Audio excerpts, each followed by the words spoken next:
This is as good as it's gonna get. Hey friend, and welcome back to my channel. You guys, I almost forgot. I didn't forget, because we're here back with a Cats recreations video. The videos where I, or I should say you, pick what makeup I should recreate, whether it's from a music video, a celebrity, red carpet event. And today's choice comes from Manny, who suggested I do Lady Gaga from Judas. Do y'all remember this era? Lady Gaga is iconic, her looks, her music, and this one is no exception. The very extremely graphic liner, thick dark eyebrows, red lip, her fashion choices were so beautiful, unique. The liner reminds me of like what you would see in like crop circles, but in a good way. Does that make sense? Anyways, we're gonna try to recreate it today. Let's go over some like old memories from the early 2000s. During the Lady Gaga era, and don't worry, I'm gonna get a blonde wig and the jacket. We're gonna do it all. We've got to prep the skin. Do you guys remember like old school makeup products that were like horrific if I saw them and tried to use them today? Although I feel like my skin was a lot more supple, a little bit more oily, which is a good thing in my opinion, and less drying. So if I saw this foundation today, I would think it'd be a nightmare. Do y'all remember the Maybelline Dream Matte Mousse? And every single influencer, lifestyle beauty guru was hawking this and like trying it all over the internet, acting like it wasn't a piece of garbage that was like so disturbing.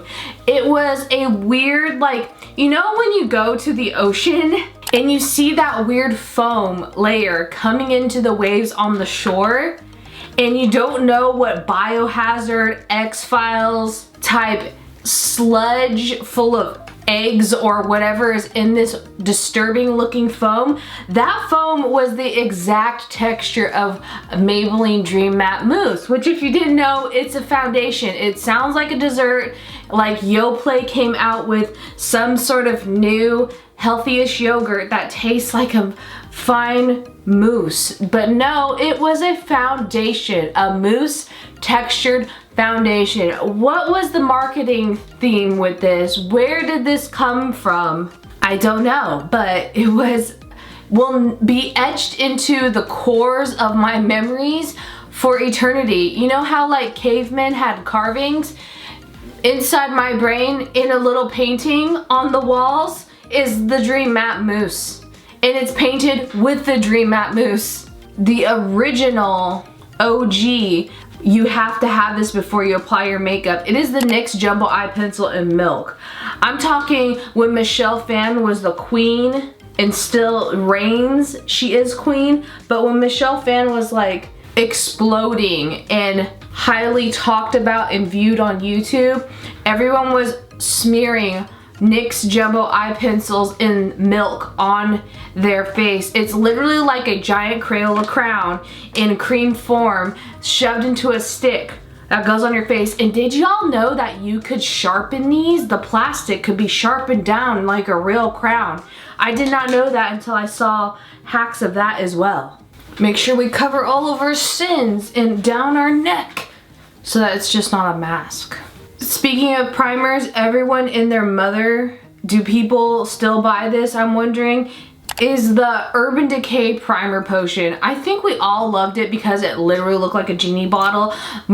Girls, we all love similar things. We all love certain fantasies. Fairies, unicorns, mermaids, and being Princess Jasmine with genies. I dream a genie. I'm telling you, the way that we were slapping this Urban Decay Primer Potion on our face like it was about to be a worldwide pandemic stock, not gonna be available anymore, oversell, it's going out of business type purchases on this Urban Decay Primer Potion with the silver top, to where there was hacks on YouTube where the amount of companies that like did not produce great products, and we had to like cut certain things open and we had to like dig out more product because the companies didn't build the products like they do now. Like if there's any little flaw in a product now, oh, there's gonna be an uproar. But back then we had to like cut our Urban Decay primer potions from the bottom, and there's more stuck into it because the wand didn't get the sides. You couldn't get the sides of all the product. It was such a weird product. It was kind of like the Dream Matte Mousse stuck into a tube. It was weird. But we kept purchasing her. We kept living our genie fantasies. That product was not bad. I was definitely into that more than Miss NYX Jumbo Eye Pencil and Milk. Like shoving that crown all over my eyelid for some pigment payoff of those eyeshadows that were literally like children's makeup. I'm not gonna lie to you, when you told me we're doing early 2000s makeup, I was really nervous about the contour. Do y'all remember the heavy contour and the grayish lipstick? I swear to you, Lime Crime was that queen who made those purpley gray matte that literally looked like, it kind of resembled like dried chalk on our lips, and I loved it. I bought that lipstick in every shade. That one, and there was one called like 1993, I think it was, by Urban Decay. That was more of like a brown purpley type matte. I loved that one. I'm not hating on it. But when I tell you, this grayish lipstick had a chokehold on every female on Pinterest, on Tumblr, on Instagram, on YouTube. Did Facebook not exist in Lady Gaga days? I don't remember it. Do you? Manny, when you picked this makeup look, you did exquisite. The contour I was nervous about, but I do have some contour, and we gotta pile on the contour. Another product that was a lip color that literally was the autumn fall girls, meaning me, that wore giant scarves to like almost their eyeballs with the riding horse boots, even though we never rode horses. Me, that was me then, me now. We all were obsessed with the Kat Von D, before it was KVD Beauty, Lolita lipstick that literally was as thin as a cigarette. That matte pumpkin-y orange with hints of brown lipstick. Oh my goodness. I bought probably 4 or 5 of those within a span of 5 years. When I tell you, this lipstick made me fall in love with orange lipsticks, made me fall in love with makeup in the early 2000s, made me want to be a better influencer, whatever that theme was then. The Lolita lipstick made us all live our fantasies of all of us wanting to love autumn, obsessed with autumn. We all were the pumpkin spice latte queens with this lipstick. This lipstick is literally the pumpkin spice latte of makeup. It is just so amazing. I'm definitely, call me Miss Basic, call me Starbucks PLS Queen, because this lipstick was so good. It was so matte and probably crunchy at times on our lips, but it was such a beautiful color. I think Kathleen Lights, back when Kathleen Lights did a Ofra collab called Miami Fever that was super similar to that, I was obsessed. We were all tagging Kat Von D to put us on that PR list that was so incredibly hard. You had to like give your social security number, give your life's blood, tell them your blood type, donate certain amount of cells. I'm kidding. But when I tell you how obsessed I was with that freaking lipstick, it's no joke. I'm literally sitting here contemplating if Lady Gaga has blush in this look, and I don't know. If there is, it's a Barely There blush, so I'm gonna use my favorite Barely There blush that's super natural. This is the Matte Kiss and Tell by ColourPop. It came in their Valentine's Day collection. I have multiples of this color. It's my favorite layering blush. It's so beautiful for lighter skin tones. It's kind of like a light English rose petal mixed with hints of apricot juice. Apricot? I don't know how to speak, whatever. This blush is just gorgeous. I'm obsessed, I'm obsessed. I just realized I have to delete my eyebrows. Is it too late? We're gonna do it. Just get some craft glue and glue down those eyebrows. Do y'all remember when we were putting Milk of Magnesia on our face because Nikki Tutorials told us it was like, it was Nivea Men's Skin Aftershave, and I think she told us to put Milk of Magnesia on our face. I'm pretty sure. What era was that? Just flashbacks before my eyes. This is what I think of at 3 in the morning. Do y'all remember Lancome's Juicy Tubes? We all went from like chapstick Bonnie Bell to Lancome Juicy Tubes, then to actual real lipstick. That was like our graduation shades. When I tell you this, I was like on crack with these because they like smelled like candy. Anything that smells like food and candy that I could slather on my face, for some reason I want to tempt myself with fate, feeling like I'm about to eat it and just put it on my face. That's why I love this, not sponsored. E.L.F's Dew Primer that smells like watermelon Sour Patch Kids candy.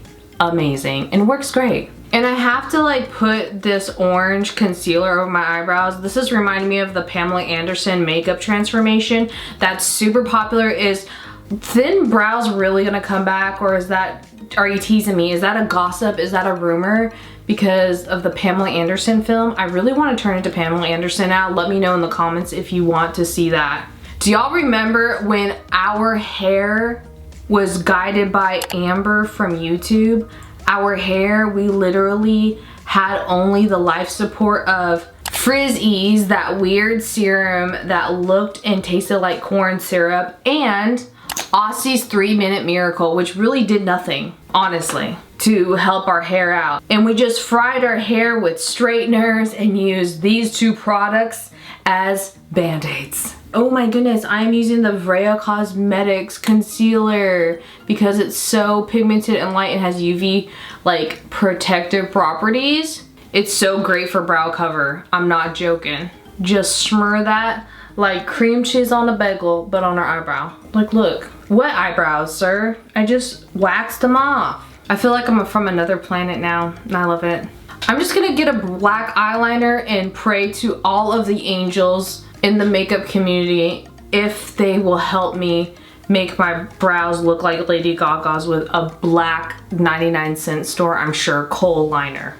Please let this work. Speaking of frying our hair, do you all remember when we use cheese straighteners and cheese straighteners only? Do not give me hot tools.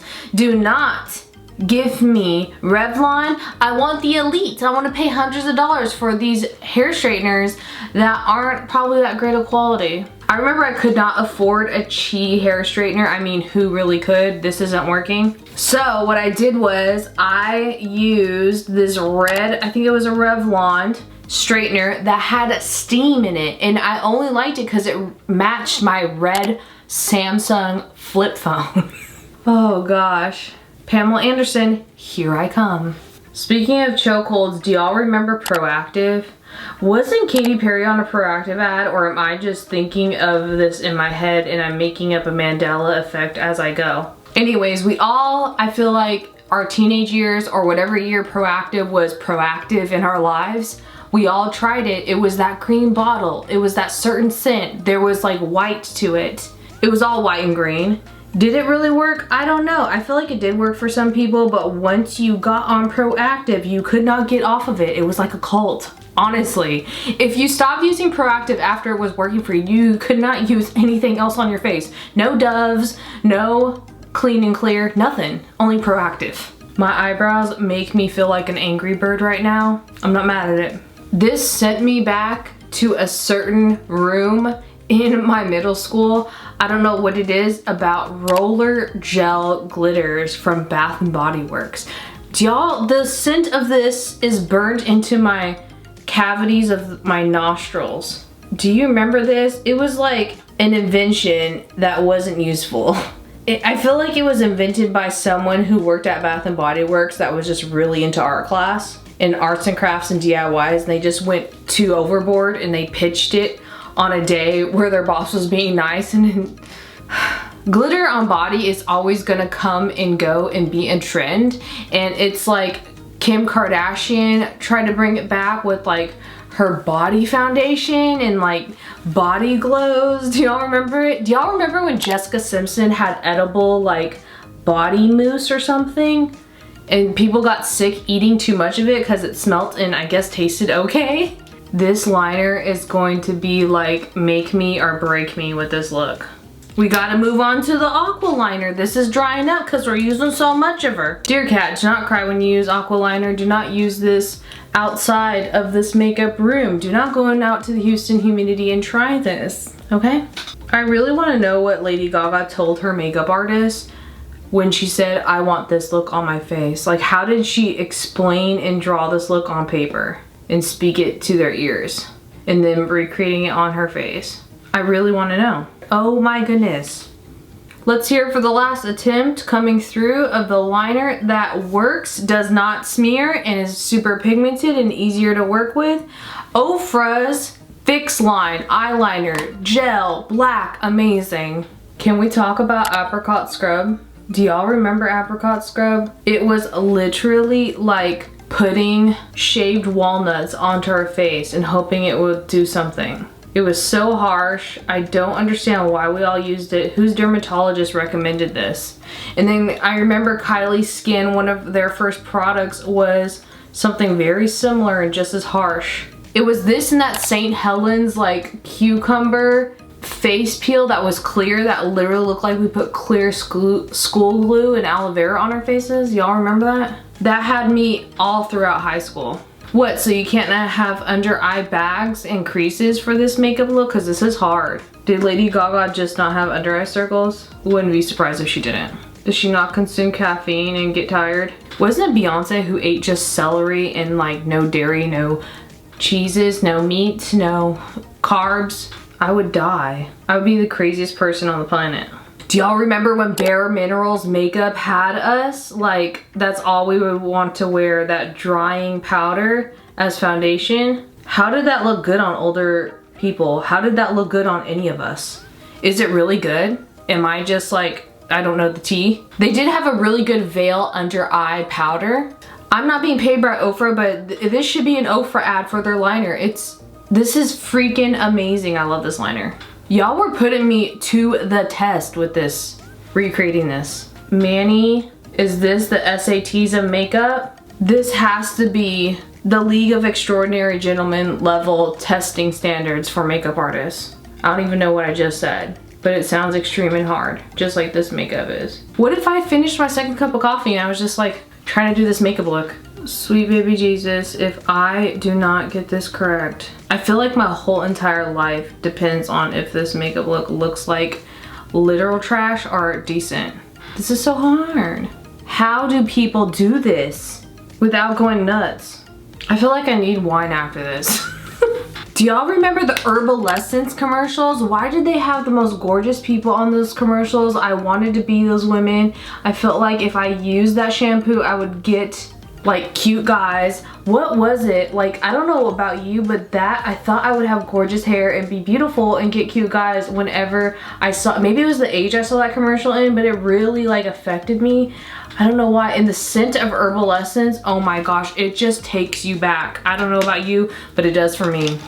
And Herbal Essence bottles were clear. They looked like, honestly, like a clear, almost a little bit of a hint of piss yellow like tint to it, but they had beautiful flowers on it with a green top. Do y'all remember this?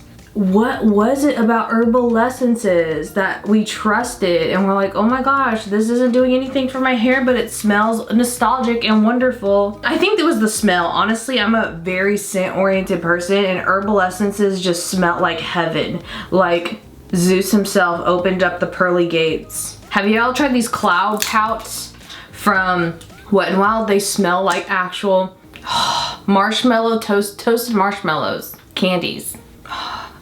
Speaking of scents, good.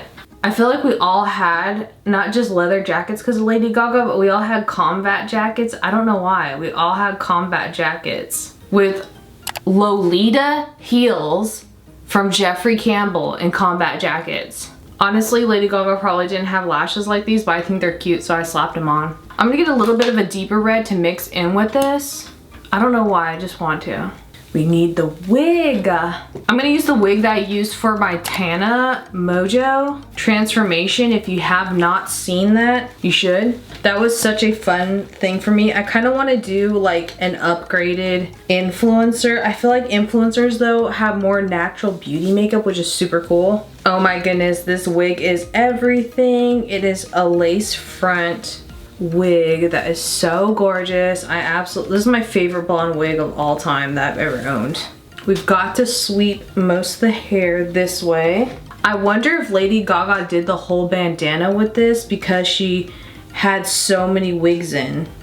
It was so heavy, you know, to keep it going, looking strong while she did her dance moves. How Lady Gaga did this, I do not know. And just like that, with the jacket, we are all done with our look today. How do you guys like it? Do you think I did a good recreation of Lady Gaga's makeup from Judas? Thank you so much to Manny for suggesting this. Leave a comment down below on what you would like to see on the next Cats recreations, whether it's a celebrity makeup look, something from a music video, movie, TV show. I'm all open ears. I mean, you could even give me something hard like makeup effects. It's all up to you. Thank you all so much for watching and liking this video. I do videos every Friday, so stay tuned for some more. We'll have to do more of these. This is so much fun. I hope you guys enjoyed watching as much as I enjoy creating these, and I will see you guys next week. Love y'all. Bye.